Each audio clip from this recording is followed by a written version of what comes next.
But now at last, it all comes down to this. We are finally ready for takeoff.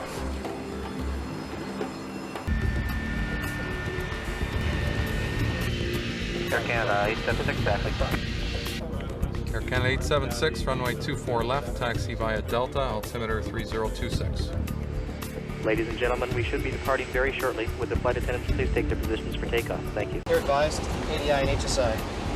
Checked. And checked as well. Packs are auto.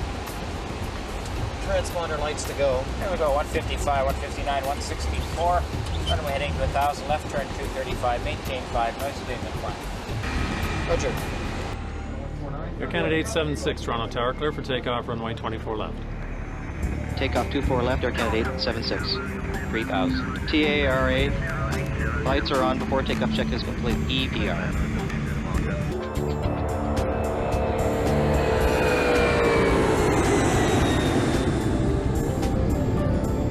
Positive rate, gear up. Heading select. 235, sorry. 235 now.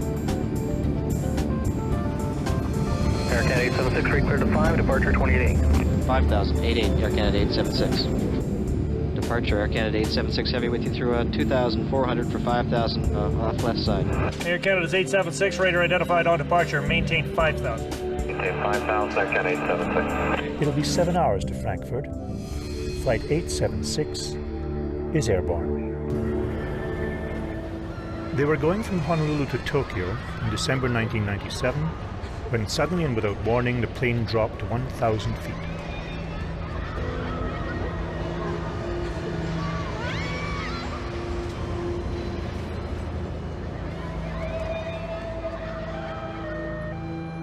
One woman was killed, 47 people were injured, victims of clear air turbulence. Over the last 20 years, 3 passengers have been killed and thousands have been hurt by turbulence.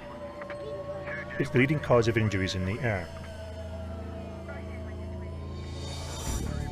So far on our flight from Toronto, it's been smooth, and with any luck, it'll remain like this all the way to Frankfurt.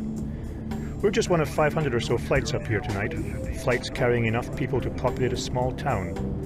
125,000 passengers doing what has become ordinary, nothing unusual, simply flying overnight between North America and Europe.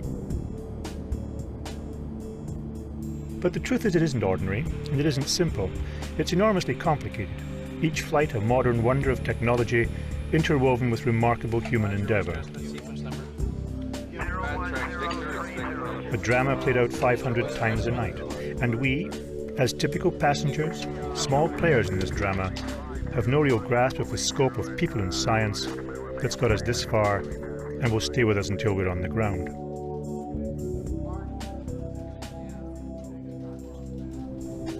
So that's what we're going to examine tonight, as we stay in the air from Toronto, Canada to Frankfurt, Germany, on just another ordinary flight, Flight 876.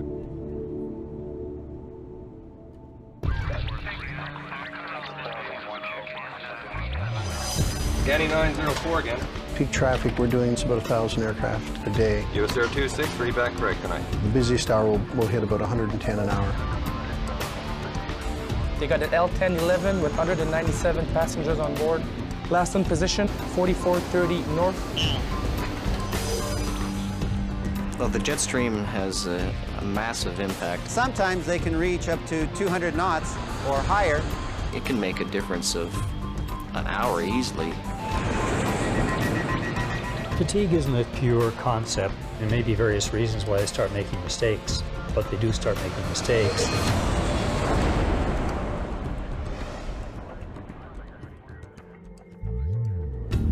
Okay, regional 1630, turn left heading 080. Left 080 to level 7000, regional 1630. Canada 876, level flight level 330. Canada 876, okay, call Montreal 13497. 3497, good night here, Canada 876. Okay. There are 200 of us who got on this plane tonight. Just another load of bored passengers on one of the world's 50,000 daily commercial flights. We're being flown by veteran pilot Jim Guild and First Officer Chris Granley. But as nice and photogenic as these two Canadians are, They're simply the tip of the technological iceberg, and it's a big iceberg.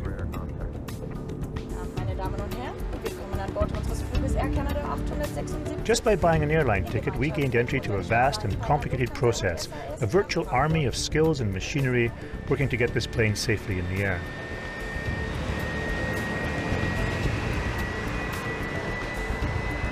We became the personal responsibility of a regiment of dispatchers and planners and technicians who would take us up into the North American night and shepherd us into a European morning. Aircan 876, maintain 3, stay with me, clear takeoff 2 for left. 3000, stay with you, takeoff 2 for left, Aircan 876.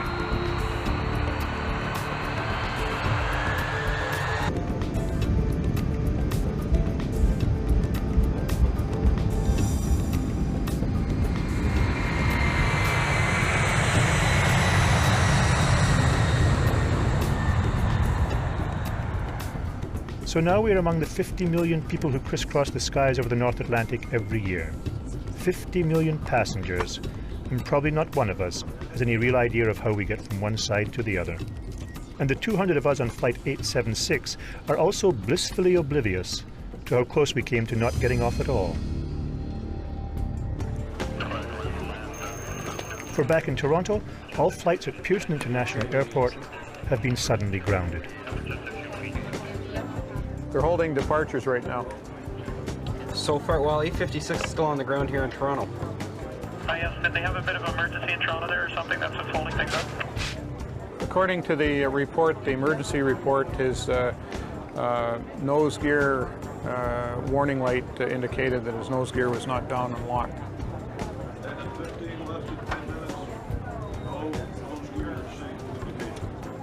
We plan on things operating smoothly and as best we can. Okay, we check.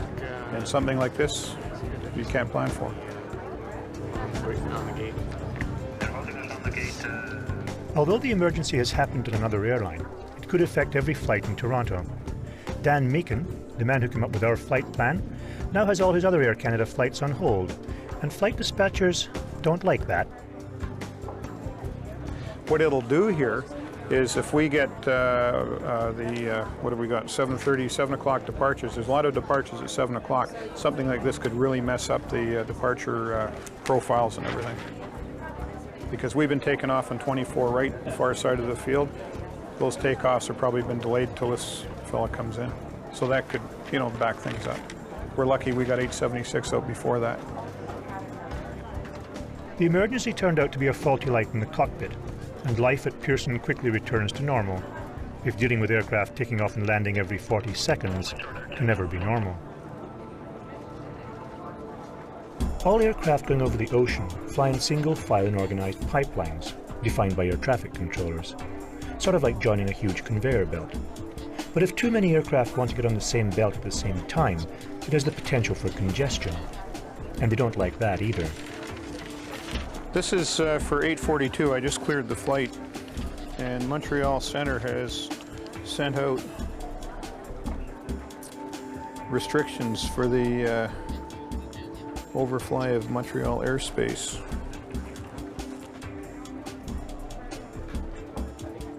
Normally we don't have North Atlantic routes this far north. So what's happened is that having these routes that far north, we're getting a lot of traffic from the central part of the United States, more than likely, using these tracks here. Well, I'm using it as well. So you got a lot of traffic feeding across Montreal Centre, more so than normal, so they probably don't have enough people staffed to run the full operation up there. Secondly, there'll be probably some in-trail restrictions, so there'll be only so many people can go on those routes at a time. Now, you could have capacity of, say, I don't know, 10 an hour. There could be 20 people wanting to do the same route at the same time. So they're having to reroute and slow things down. Simply by being understaffed, the Montreal Area Control Centre could end up costing the airline thousands of extra dollars in rerouting their aircraft. Although based in Toronto, Dan Meakin and his colleagues organised departures on flights right across the country, and this new development means a whole lot of extra work, which doesn't exactly improve their naturally jovial disposition. Okay. Now what about the rest of them? They're all going the same way. Well, we're stuck on all of them. So if you need a hand, tell me. So they want us to refile? Yep. All right. I was actually planning them right through here and then down in, but Now we have this, I'm not allowed to do that. Just take a look at it and start from scratch here and see how much it's going to cost me to come down further south and bring them in. We're about a minute late right now, and plus 3.7 on the gas using the low one.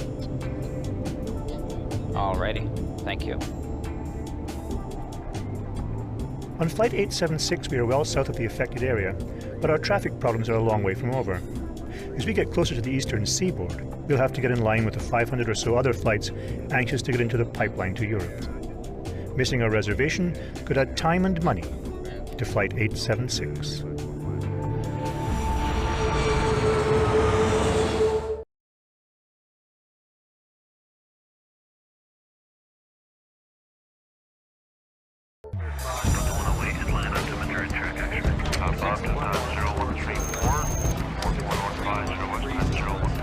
Embla, expect flight level 330, Mach decimal 74.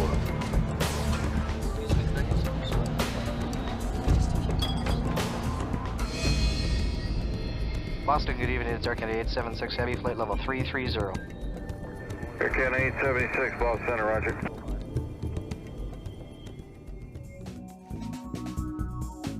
Since leaving Toronto, Air Canada Flight 876 has been following its flight plan east over New York State and into Quebec.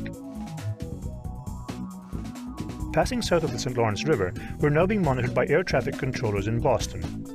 Pretty soon we'll be boarding a sort of virtual on-ramp to the Transatlantic Highway at a point known as Raffin.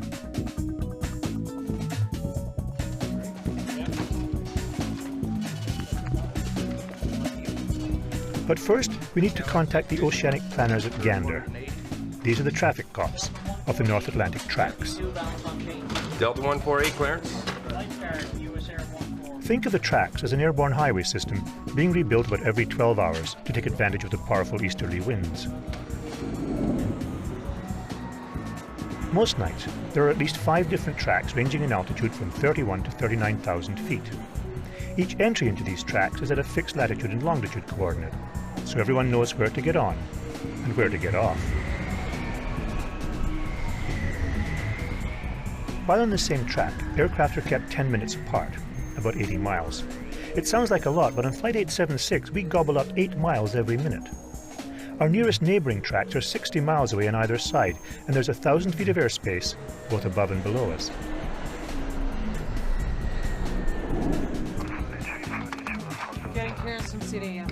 These separation regulations over the ocean are more than 10 times what they are over land.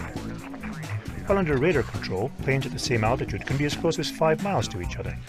But when we get 200 miles over the ocean, we and all the other planes in the sky disappear from radar. Canada 876, contact the Moncton Center now, 132.7, good night. 32.7, Air Canada 876, good night. Added to that, our VHF radios, which have kept us in contact with air traffic controllers since we left Toronto, also don't work over the ocean, and we'll have to rely on more primitive, high-frequency bands. Air Canada 876 Heavy, Moncton Center, roger. This combination of no radar and poor radio explains why Oceanic planners want a lot of space between aircraft. The planners will be relying on us, and every other aircraft over the ocean, to maintain speed, altitude and direction, and give periodic reports confirming where we are in the track. This way they can make sure we're not cutting into anyone else's lane, and we're keeping our proper distance from the planes ahead and behind us. To do that, we'll be relying on our inertial reference system to tell us where we are.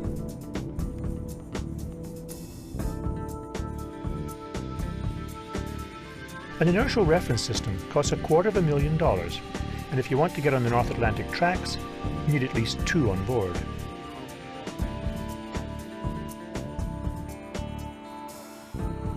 Even before a European-bound plane takes off, the Inertial Reference System, IRS, is programmed with specific coordinates from their exact point of departure.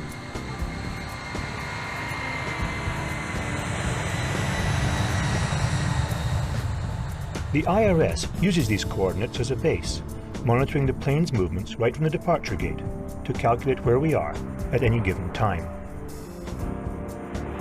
The key component of the IRS is what's called a ring laser gyro. This works by splitting a laser beam in two. The beams are sent around a tiny chamber, each beam traveling an equal distance. Where they meet up again, they create a wave. Any movement of the chamber means that for a tiny instant, one beam will have a slightly longer journey and the other a slightly shorter one. Now when they collide, the frequency of the wave changes, and those infinitesimal variations can be converted to record the change in position of the aircraft.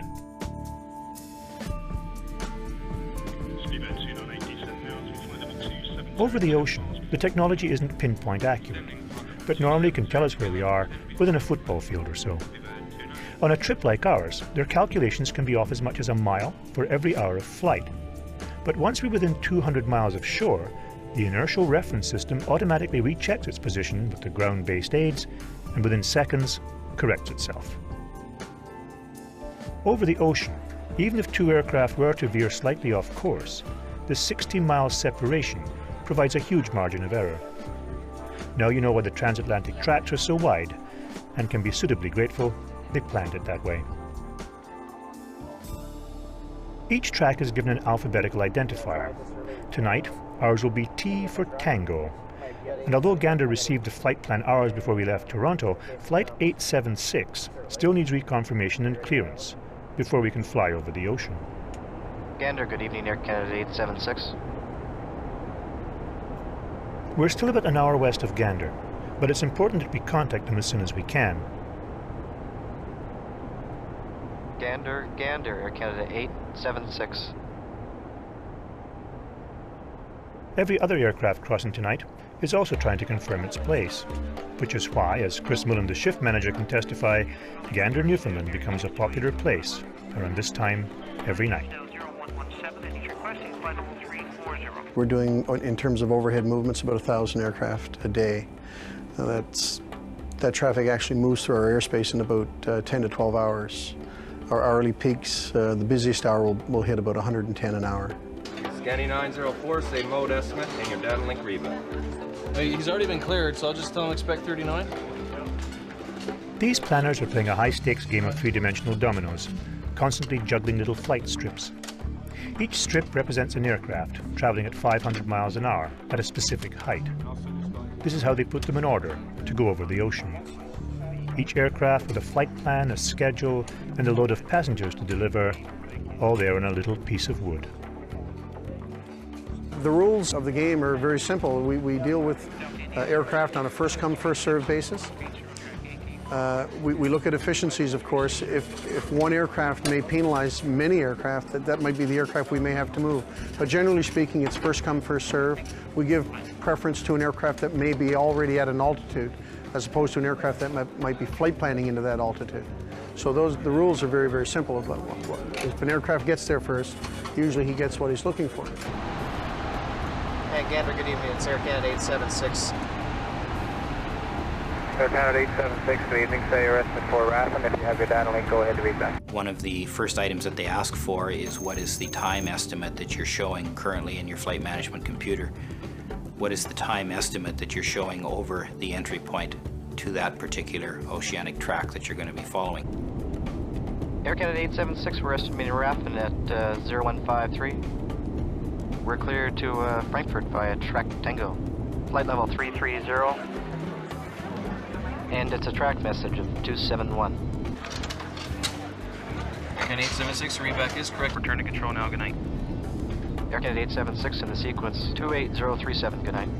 It's quite crucial that you make your estimate. Even a minute is critical because eastbound usually that's about 8 nautical miles in 1 minute. So they like you to be very accurate with that time.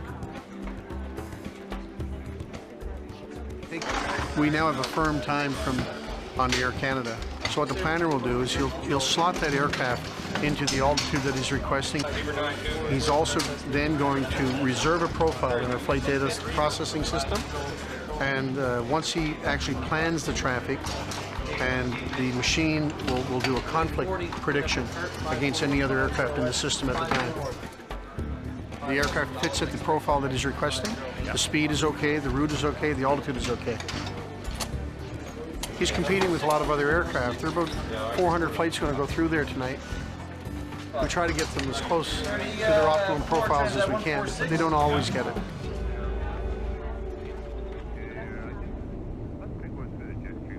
The tracks are designed to take advantage of the easterly winds, but the spacing between the tracks is so wide that not everyone will reap the benefit. Each flight plan tries to take advantage of these winds, and we're all chasing the best one. A push from that, and it's a superhighway to Europe. But if we don't get on it, it'll be like taking the back roads.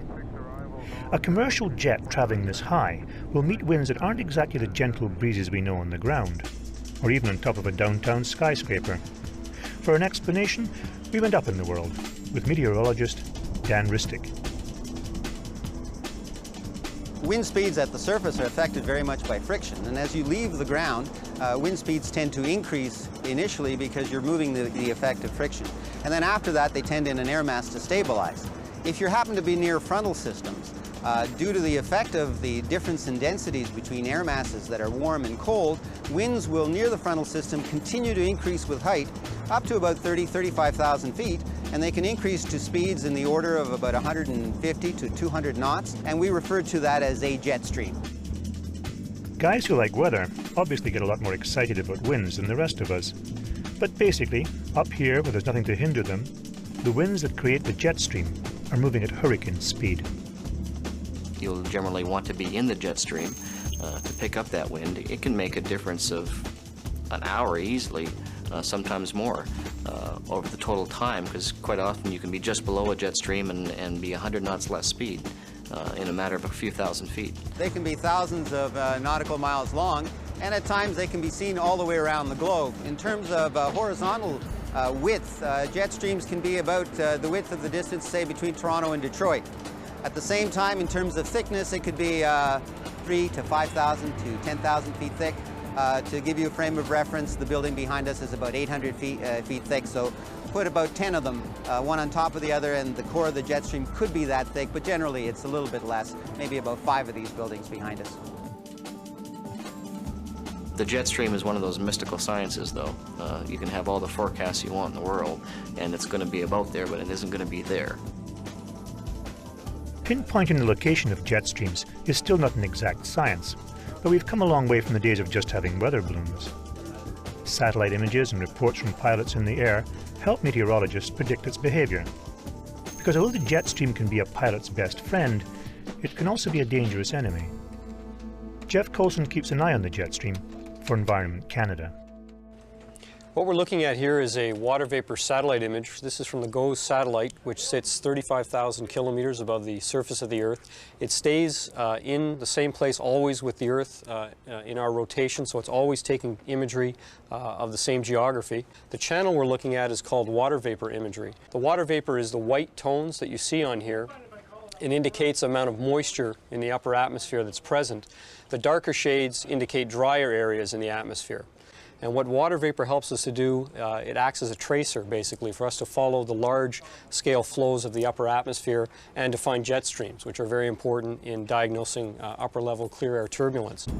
Going to get an overspeed. Well, there you go. That's the bumps. Okay, I'm gonna. What if we do it on spec? Yeah. We talk about clear air turbulence being caused by wind shears, basically. Winds changing with height very dramatically in a very thin layer of the atmosphere. So the aircraft is encountering a certain wind as it's flying along, and suddenly that wind changes very dramatically.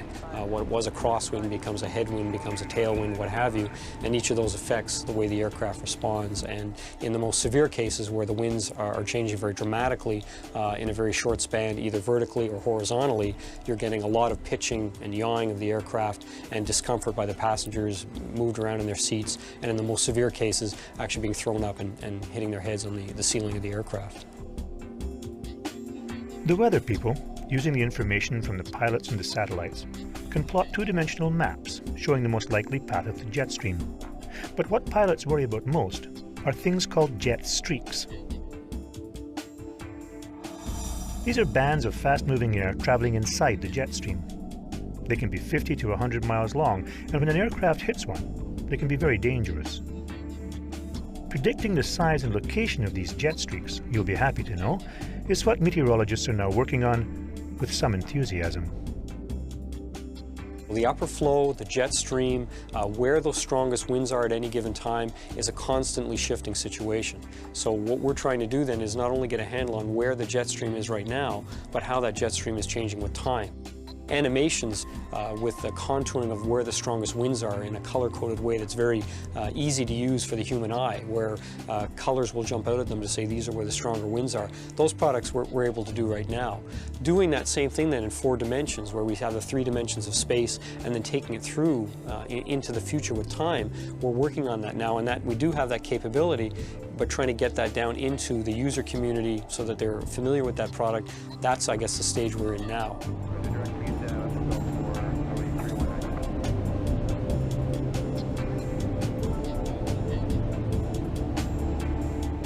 As quickly as this little bit of turbulence hits us, it's gone. But we never really know when it might hit again. And now we're just about to enter track Tango at the waypoint known as Raffin. Pretty soon we'll be lost to radar as we disappear into a void across the North Atlantic.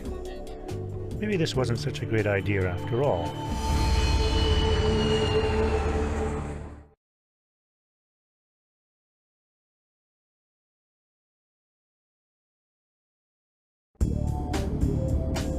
And Gander, Air Canada 876 position. At 876, center, go ahead. 876 position, Raffin 0153, flight level 330.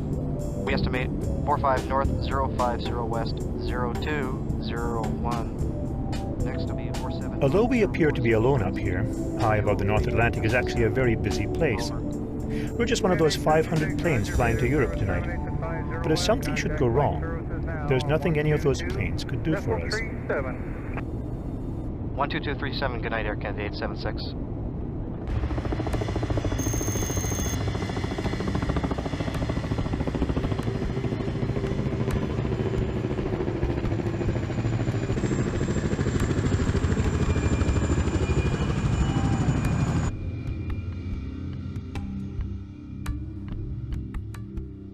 The responsibility for aiding aircraft in trouble in the western half of the North Atlantic lies here, at the Rescue Coordination Centre in Halifax, Nova Scotia.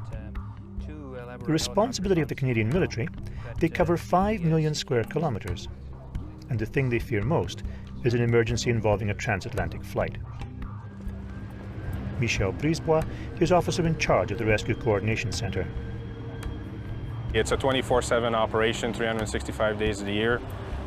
There is no break in this business. You got an L-1011 with 197 passengers on board. The centre can call on 2 separate squads of search and rescue technicians based at Gander, Newfoundland and Greenwood, Nova Scotia. They train constantly and constantly hope they never have to deal with the real thing. For these are the people who'll be the first to respond to a call. Tasks us for an expanding square 1503.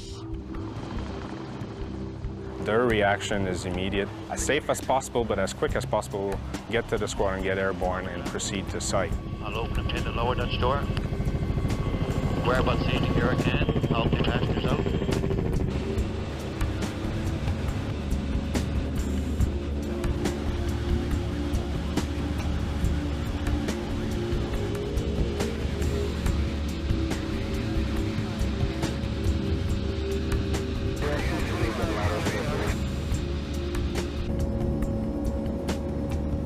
Should a plane go down, the most difficult task these searchers will face is actually finding the crash site, and then trying to predict where any survivors might be in relation to that. Now, smoke is away.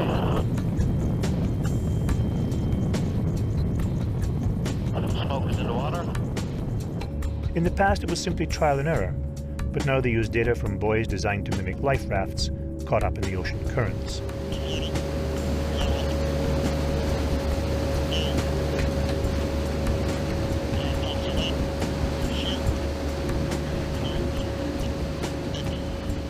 It goes into the water, and there's a little inflatable bag that pops on top of it, and it floats on top of the water.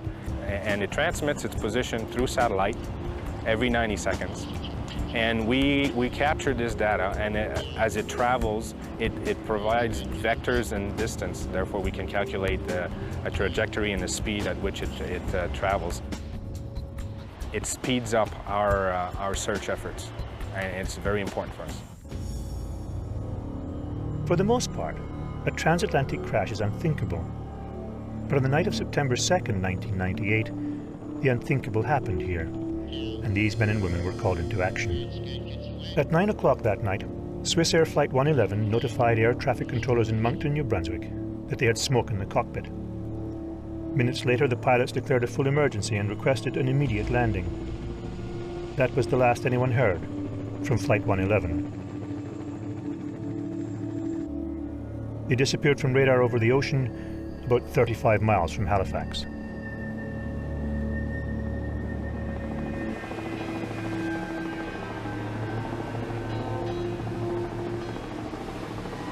In the little tourist town of Peggy's Cove, Nova Scotia, rescue crews lined up to help the injured. But there would be no injured.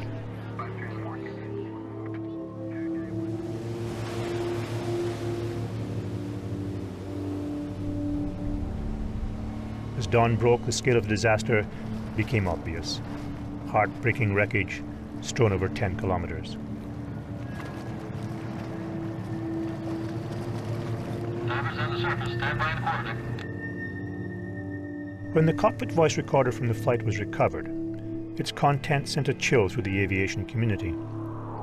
There were reports that the pilot of the doomed aircraft had consistently refused to accept improvised emergency landing suggestions from the first officer, preferring instead to fly strictly by the book. For the people who make their living in the air, the newspaper reports highlighted the importance of being able to combine flying capabilities with the skills needed for proper human interaction. The tragedy made them reevaluate just what the proper combination of those different skills really was. My personal preference is a 50-50 split. A person has to have good technical skills, of course, to manage the systems and fly one of these aircraft. But you also must have a good human factor side to you also. You must be able to communicate well. Okay, the in-off light went out. It's out for now. It's probably far more important as a crew that you be able to have some pretty good people skills to be able to operate, maybe even with someone you don't necessarily like at that time, but you know how to handle each other.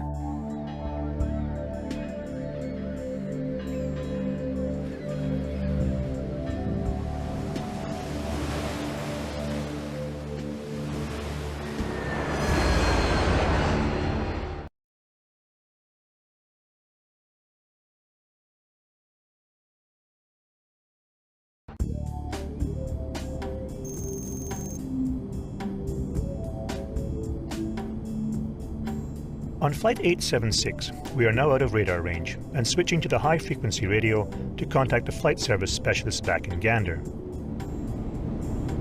Gander, good evening. Air Canada 876 request. 50 west, column 127.9, Gander. 0243. They'll take our position reports and relay them to the Oceanic planners so they can maintain proper separation on the tracks. Fuel 62.9er, over. Say you're next after 50 west, and you're next after that. Go ahead. The problem is that these radio frequencies are jammed, with aircraft all trying to report their positions. Gander radio. Break the station calling Gander radio. Austrian 502, Gander radio, stand by. Go ahead, Sean. If a controller in Gander needed to contact us directly, it would be difficult to pick up with all this traffic, so he could signal us on our selective call device, a cell call. Each aircraft has been assigned an individual calling code, and Gander can reach us using that code, setting off an audio and visual alert in the cockpit. All we're trying to do now is test the cell call, but as usual, the static is not making it easy. Go ahead now. Roger, Continental 4 is 47 north, 30 west at 0154, flight level 350. Estimating 49 north, 20 west, 023. The high frequency or the HF radios have been around for a long time, so there's a lot of history involved, and they know that they work. A passenger on an airplane can go back in the back and make a satellite phone call almost any time. That's available to me if I really needed it, but we generally don't do that unless we had a problem with the radios in the airplane. The satellite communications is being trialed and tested, but you also got to think how many countries there are in the world, and they all have their own sets of regulations. They all have their own, hierarchies of politics that have to be involved, and to get everybody on side and communicating and cooperating to implement a new procedure takes quite a bit of time. Gander, Gander, Air Canada 876 request. Air Canada 876, Gander, ready to go ahead. Air Canada 876 request cell call check on Charlie, Quebec, Kilo, Romeo. Air Canada 876, Charlie, Quebec, Kilo, Romeo.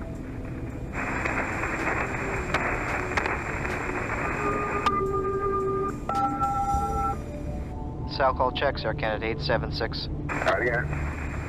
Canada, Gander, Lufthansa 419er. Full position, Gander. Lufthansa 419er, 4. Oof, nice to get that shut off. It's Air Canada 876. Once we've established contact, calls will be made on the radio about every 45 minutes to report our position. Flying now becomes routine, and getting us across the North Atlantic is now up to this remarkable aircraft.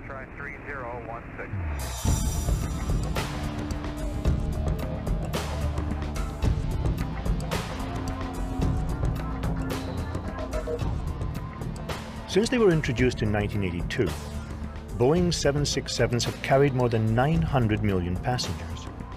900 million. The plane is a modern marvel. The paint alone weighs 180 kilos.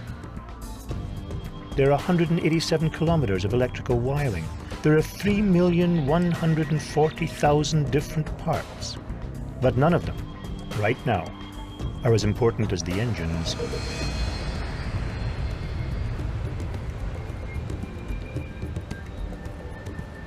In the middle of a transatlantic flight, there is somehow nothing more comforting than the sound of the engines. On a 767, each of these little powerhouses can deliver 50,000 pounds of thrust, and as long as there's fuel, they can run forever. Here's how they work.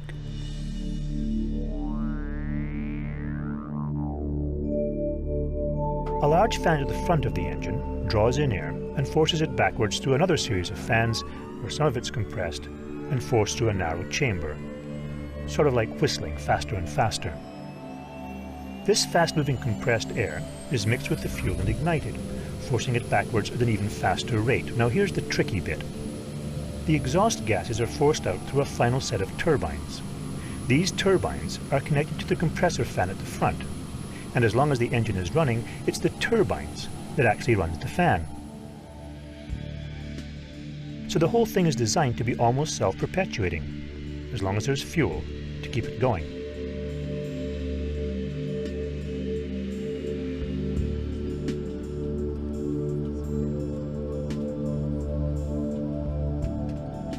We've been in track Tango for 800 kilometers, burned 17,000 kilos of fuel.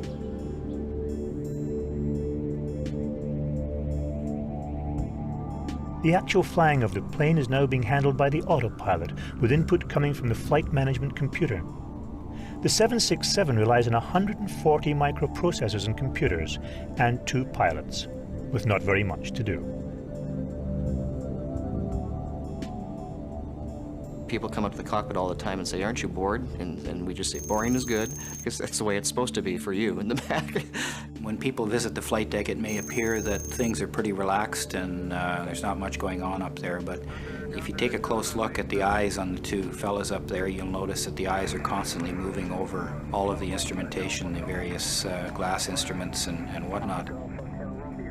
Automation primarily is trying to take duties away from the pilot to allow him to have the time to sit back and monitor a whole range of other functions of what's going on in the aircraft, which he maybe didn't have as much time available in the past to do that.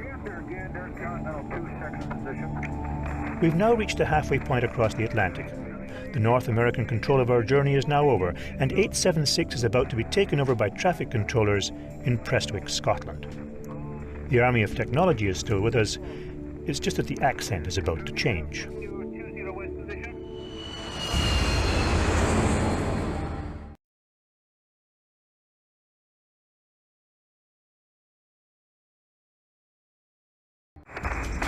Alpha Golf Hotel Romeo.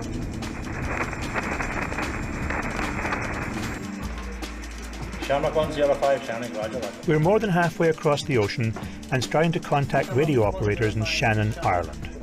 They will relay messages between Flight 876 and the Oceanic planners in Prestwick on the west coast of Scotland.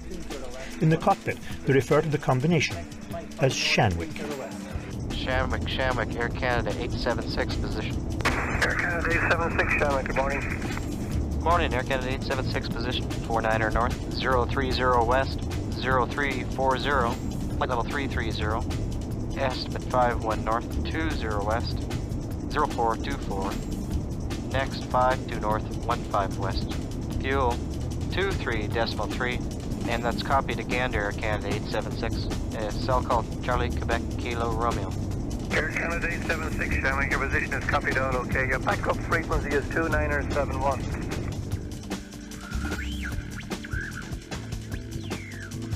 From here we will continue on track Tango to the northeast until we get to a point just off the coast of Ireland known as Dollip. Unfortunate name, don't you think? Just as Raffin was where we got on the track to cross the Atlantic, Dollip is where we get off. This is our exit ramp. From here, domestic air traffic controllers will begin to shepherd us across the United Kingdom and into Germany.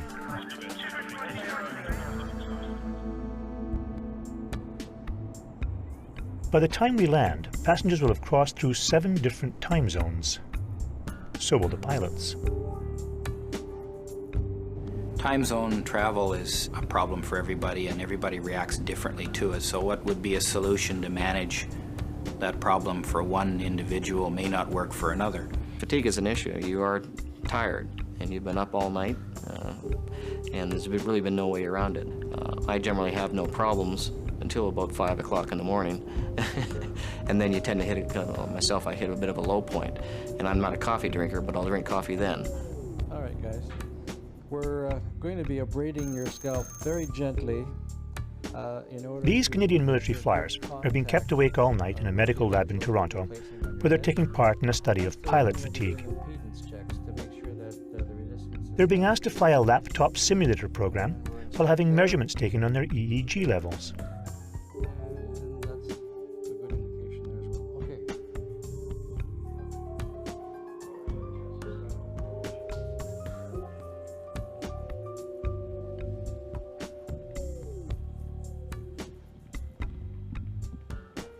As the evening wears on, not surprisingly, the performance declines. And it seems this decline may be preceded by a change in brain activity. Professor Hal Weinberg is one of the leading scientists studying fatigue and knows what happens when pilots get tired. There may be various reasons why they start making mistakes, but they do start making mistakes in the sense that it takes them longer to figure out what it is that they have to do. It's not that, in a sense, they make mistakes that are dangerous, but they begin to have difficulty in sort of keeping it all together. Okay, guys. The study is trying to develop a personal index which will tell pilots objectively when their individual performance is about to be negatively affected by fatigue. It'll also try and determine which countermeasures work specifically for them, whether it's coffee or stretching or taking a nap. The problem with studying fatigue is that no two people react exactly the same way. And fatigue isn't a sort of pure concept that's extracted from everything else that's happening to the individual. Somebody might be having trouble at home, their kids might be driving them crazy, and that's all superimposed. So there's a combination of things that are always going on in somebody's head that produces this capability of the individual to fly. And when you try to measure whether or not that capability is maximized, you don't know really what all of these factors are that are actually leading to this change, but you can measure the change. Shannon, good morning, Air Canada 876 position. Air Canada 876, disregard the report, spoke 2737. 2737, Air Canada 876. Air Canada 876, identified, cleared to Frankfurt, direct to Cork, Upper Lima 607, maintain flight level 350. And so with no fanfare, Flight 876 has left the North Atlantic tracks and is welcomed into Irish airspace. With the comforting knowledge that our pilots are tired, and that tired people make mistakes, it's time to enter the most dangerous stages of the flight and prepare for landing in Frankfurt, the continent's busiest airport. 247, 24-7, good day.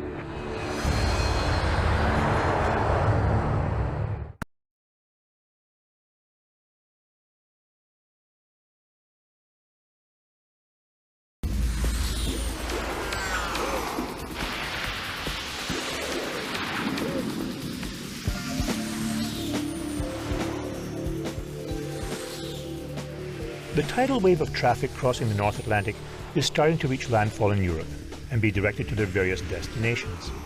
Air Canada 876 is just one of a convoy of jets about to snake through European airspace.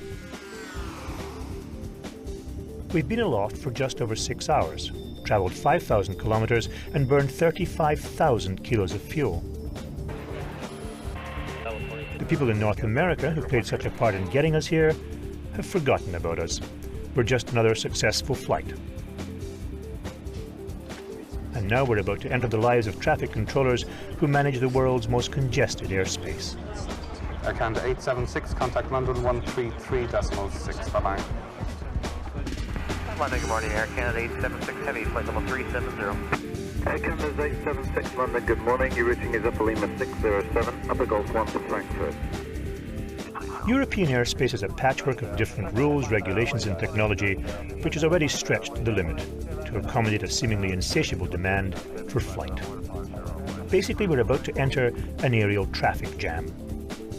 Flight 876 has picked up some time. We're now about 10 minutes early. But being early here is no better than being late, because it's so jammed that each arriving aircraft is already slotted into its predestined time. Instead of 30 an hour, we've got 35. And on top of that, they're now saying that the weather is not looking good. They have a front moving in toward Frankfurt, bringing with it thunderstorms. If we're going to be delayed, our 75 passengers with connections might have a few problems. The flight might also be late getting serviced and maybe delayed for the trip back. But right now, heading into these thunderstorms, most of us wouldn't mind if the plane was a bit late. Anything else, sweetie? You okay? As long as we could get it on the ground. But we, on Flight 876, are still up in the air. Turkish 1587, winds 180, 10 knots. Although by world standards it's relatively small, Frankfurt is the busiest airport on the European continent. 1,100 aircraft taking off and landing every day. 44 million passengers a year.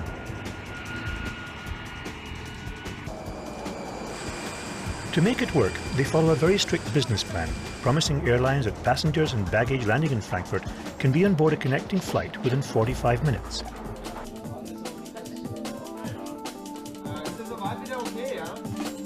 It puts a lot of pressure on everyone involved, but their efficiency is important to their future, because as European airspace gets busier and more crowded, airports like Frankfurt will be fighting for business and will have to prove they can handle the crowds.